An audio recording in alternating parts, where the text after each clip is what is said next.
Episode की starting में हमें किंग को दिखाया जाता है जिसे सब सारी ही बातें पता चलती है तो वो काफी ज्यादा खुश हो जाता है और कहता है कि पता नहीं क्वीन मदर की कैसी हालत होगी। इधर क्वीन मदर जिनकी हालत पहले से भी ज्यादा खराब हो चुकी थी वो कहती है कि वो मुझे ऐसे धमका नहीं सकता, आखिर उसे सच कैसे पता चला। किंग ने ली बियोन को लाने का आदेश दिया था, इसीलिए प्रिंस ली बियोन सियोंग से कहते हैं कि तुम यहीं पर मेरा इंतजार करना। मैं बस यूँ गया और यूँ वापस आया, जिसके बाद सियोंग कहती है कि मुझे इंतजार करना पसंद नहीं है पर मैं तुम्हारा इंतजार करूंगी। अब ली बियोन जैसे ही किंग के पास पहुंचता है तो किंग उसके ऊपर काफी ज्यादा भड़क रहे होते हैं कि तुमने क्वीन मदर की प्लेस पर जो कुछ भी किया मुझे पता चल गया, तुम्हें ऐसा नहीं करना चाहिए था। वैसे तुम्हें मार्केट के बारे में कैसे पता चला और डू फैमिली का क्या। यहाँ ली बियोन कहता है कि आपको फिक्र करने की कोई भी जरूरत नहीं है, मैं सब कुछ ही हैंडल कर लूंगा। ये सुनने के बाद किंग को और भी ज्यादा गुस्सा आता है और कहते हैं कि तुम्हें पहले मुझे इन्फॉर्म करना चाहिए। मैं तो तुम्हारी वेडिंग को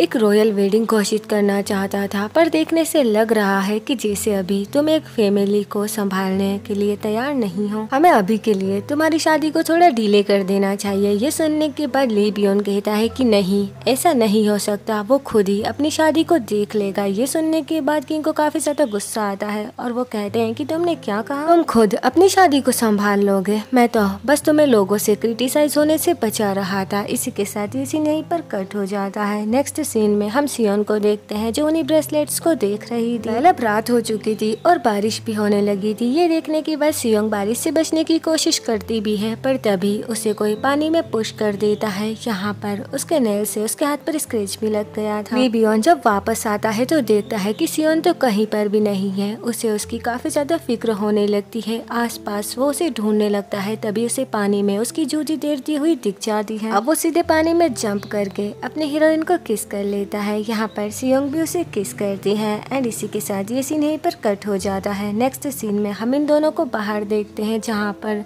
ली बियोन को उसकी काफी ज्यादा फिक्र हो रही होती है। वो उससे पूछता है कि तुम्हें कहीं चोट तो नहीं लगी। मैं काफी ज्यादा डर गया था, मुझे लगा था कि अब मैं तुम्हें कभी भी नहीं देख पाऊंगा। जिसके बाद वो उसे हक कर लेता है। यहाँ पर ये दोनों ही काफी ज्यादा इमोशनल हो जाते हैं। जिसके बाद सियोंग कहती है मुझे लगा था कि अब मेरी मौत हो जाएगी, मैं काफी ज्यादा डर गई थी कि दोबारा मैं तुम्हें कभी भी नहीं देख पाऊंगी। जिसके बाद फाइनली वो उसे आई लव यू कहती है। यहाँ उसकी बातें सुनने के बाद ली बियोन भी काफी ज्यादा इमोशनल हो जा रहा है। नेक्स्ट सीन में हम इन दोनों को ही ली बियोन के घर पर देखते हैं। यहाँ पर ली बियोन चांद और तारों की कस्में खाते हुए कहता है कि मुझे बस तुम चाहिए। ये सुनने के बाद सियोंग को भी अच्छा लगता है और वो सीधे उसे किस कर लेती है। जिसके बाद ये दोनों ही एक साथ रोमांटिक नाइट स्पेंड करते हैं। इधर हम बोंगवॉल को देखते हैं जो कहती है कि सियोंग आज भी घर वापस नहीं आई, लग रहा है कि शादी से पहले ही बेबी गिफ्ट में मिल जाएगा। उन दोनों को ऐसा नहीं करना चाहिए यार। इधर दोहा की तो हालत खराब ही हो गई थी, वो अपनी ही चीजों को तोड़ फोड़ रही होती है। तभी उसकी सर्वेंट उसे रोकने के लिए आती है तो वो उसी के ऊपर अपना सारा ही गुस्सा निकाल देती है। अब वो डरते हुए कहती है कि नहीं, मैं ऐसा नहीं कर सकती, अगर उन लोगों को सब पता चल गया तो। सिलेक्शन को कुछ दिनों के लिए रोक दिया गया था। दूसरी तरफ हम यून्हे को देखते हैं जो अपने घर पर होती है। तभी वो उसी सीन को याद करती है कि कैसे सियोंग बेहोश हो गई थी और ली बियोन तुरंत उसके पास आ जाता है। नेक्स्ट मॉर्निंग सियोंग जैसे ही उठती है तो वो उसके हैंडसम फेस को देखने लगती है। जिसके बाद वो उठकर जा ही रही थी पर ली बियोन उसे जाने नहीं देता और कसकर पकड़ लेता है। अब सियोंग उसे गुदगुदी करने लगती है। इनकी आवाजें काफी ज्यादा तेज थी तो बाहर खड़े सर्वेंट्स को लग रहा था कि शायद अंदर कोई ना कोई गड़बड़ जरूर हो रही है। जिसके बाद बियोन के पेट से आवाज आने लगती है और नेक्स्ट सीन में हम हमारी सियोन को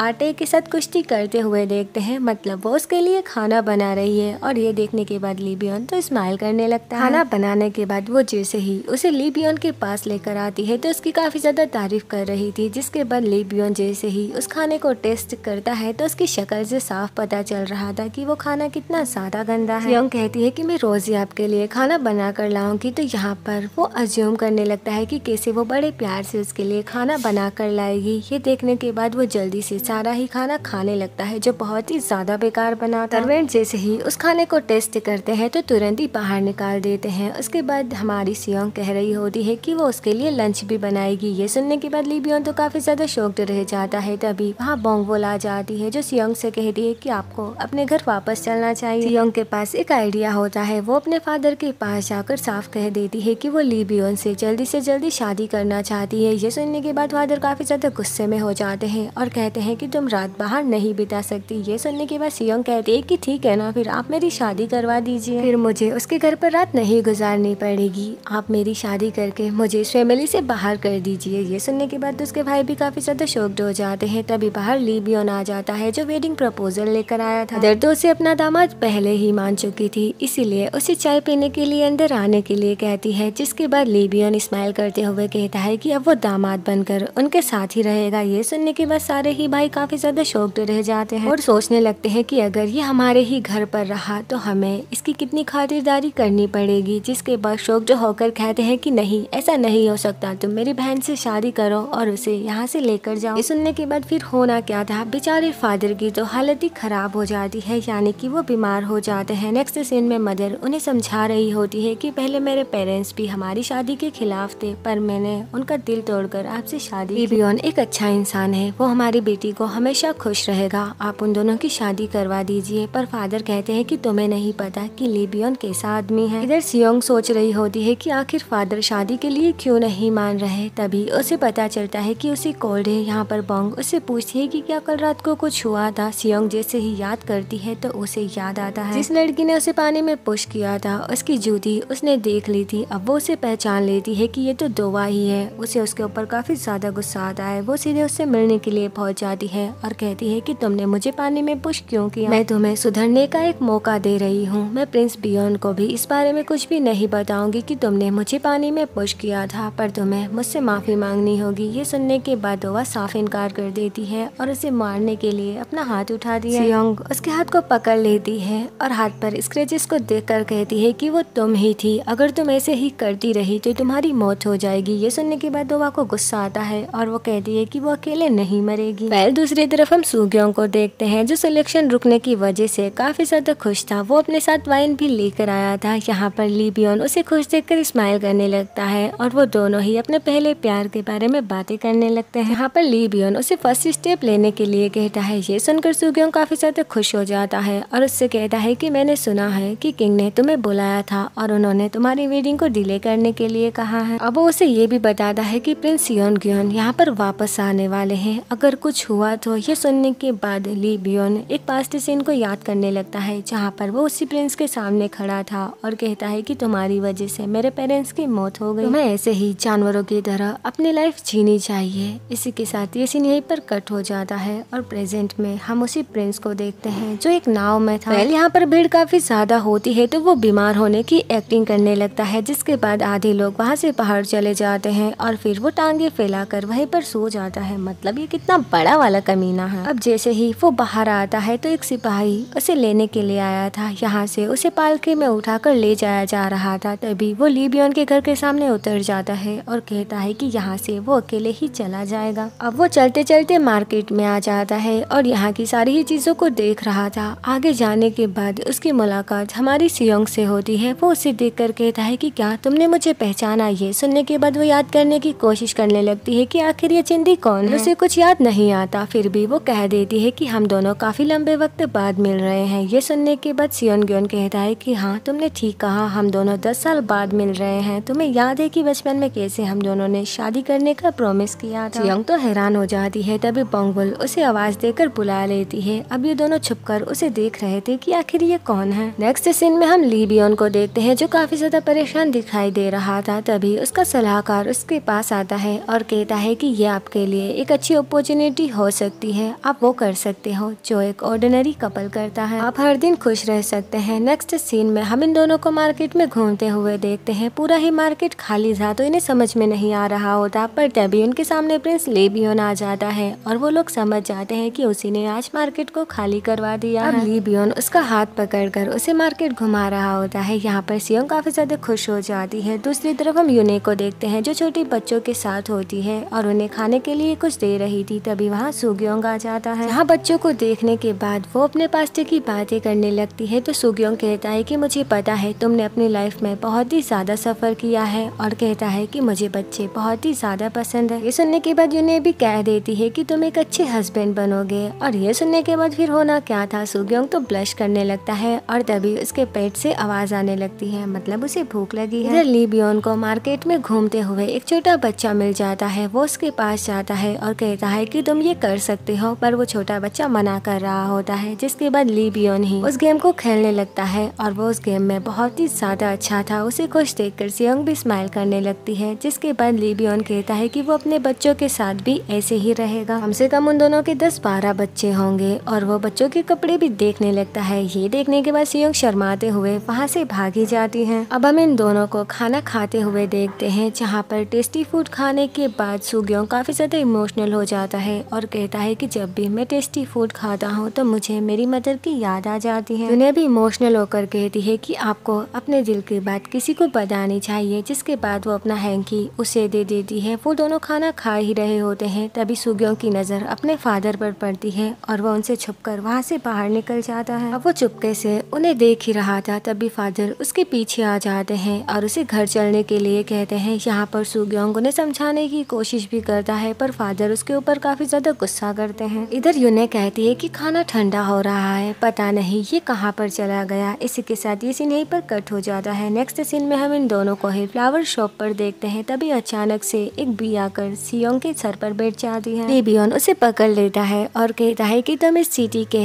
सबसे सुंदर फ्लावर पर बैठी थी, इसीलिए मैं तुम्हारी जान को बख्श रहा हूँ। जिसके बाद वो उस बी को छोड़ देता है। सियोंग भी खुश हो जाती है। जिसके बाद वो उन फ्लावर्स को देख रही थी, तभी लियोन को एक आइडिया आता है और वो उससे कहता है कि तुम आगे जाओ, मेरे पास तुम्हारे लिए कुछ है। पहले सुनने के बाद सियोंग वहाँ से आगे चली जाती है और ली बियोन कुछ सोचने लगता है। वो जैसे ही आगे जाती है तो वहाँ पर 3 आदमी आ जाते हैं जो उससे कहते हैं कि तुम वही कॉकटेल वाली लेडी हो ना। वो लोग उनके लिए भी कॉकटेल बनाने के लिए कहते हैं, या फिर ये कहूँ कि उसे परेशान कर रहे होते हैं। तभी बीच में वही प्रिंस सुग्योंग आ जाता है और कहता है कि तुम्हें ऐसा नहीं करना चाहिए। पहले उसकी बात को कोई भी सीरियस नहीं लेता और उसे पीछे पुश भी कर देता है। ये देखने के बाद सियोंग को गुस्सा आता है और वो कहती है कि तुम्हें ऐसा नहीं करना चाहिए। जिसके बाद डरकर वो लोग वहाँ से भागी जाते हैं। अब सियोंग उठने में उसकी हेल्प करती है और उसकी ड्रेस को साफ भी कर रही थी। तभी वहाँ ली बियोन अपने हाथों में फूल लेकर आ जाता है, जिसे प्रिंस सियोंग को देखकर काफी ज्यादा गुस्सा आता है। सियोंग उसके पास जा ही रही थी, तभी वो उसकी आंखों में गुस्सा देख पाती है। वो जैसे ही टर्न करती है तो प्रिंस सियोंग भी ली बियोन को घूरे जा रहा होता है। ये देखकर वो काफी ज्यादा शॉक्ड हो जाती है कि आखिर यहाँ पर चल क्या रहा है। एंड इसी सस्पेंस के साथ ये एपिसोड यहीं पर खत्म हो जाता है। आगे की स्टोरी देखने के लिए हमारे साथ बने रहिए। अगर आपको ये वीडियो पसंद आई हो तो चैनल को सब्सक्राइब, वीडियो को लाइक एंड कमेंट जरूर कर देना। जल्दी मिलेंगे नेक्स्ट न्यू एपिसोड में, तब तक के लिए स्टे सेफ एंड बाय।